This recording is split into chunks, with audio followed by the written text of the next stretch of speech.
টসটসা রসে ভরা সুস্বাদু লিচু, খেতে খুবই সুস্বাদু। আসলে এই গ্রীষ্মকাল এটা হলো এই লিচুর সিজন। এই সিজনে সাধারণত লিচু ফলগুলো হয়ে থাকে এবং দেখেন কত সুন্দর পেকে গেছে গাছের লিচু।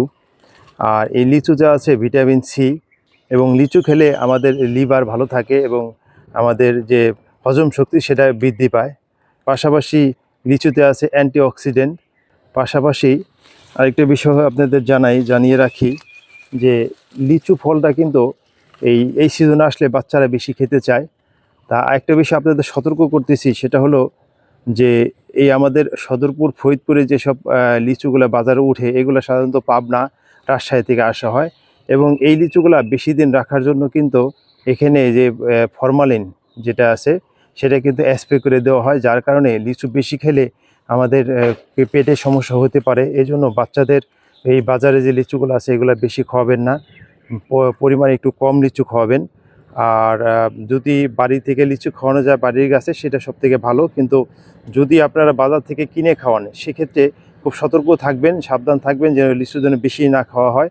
তো বাচ্চাদের 2-3টা বেশি লিচু দিবেন না, আর বড়রা হয়তো 4টা-5টা বেশি লিচু খাবেন না, কারণ লিচুতে যেমন উপকারও আছে এবং অপকারও এটা আছে। দেখায় একটা গাছে থেকে লিচু খেয়ে দেখাই।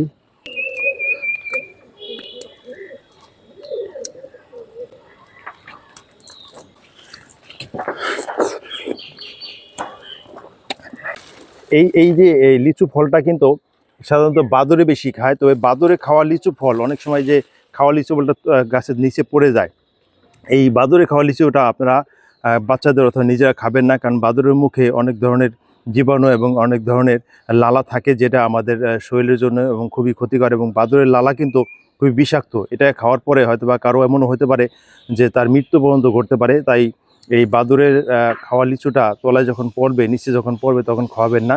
আর এই ফলগুলা সাধারণত পাখিরা এই ফলটা অনেক পছন্দ করে খেয়ে থাকে।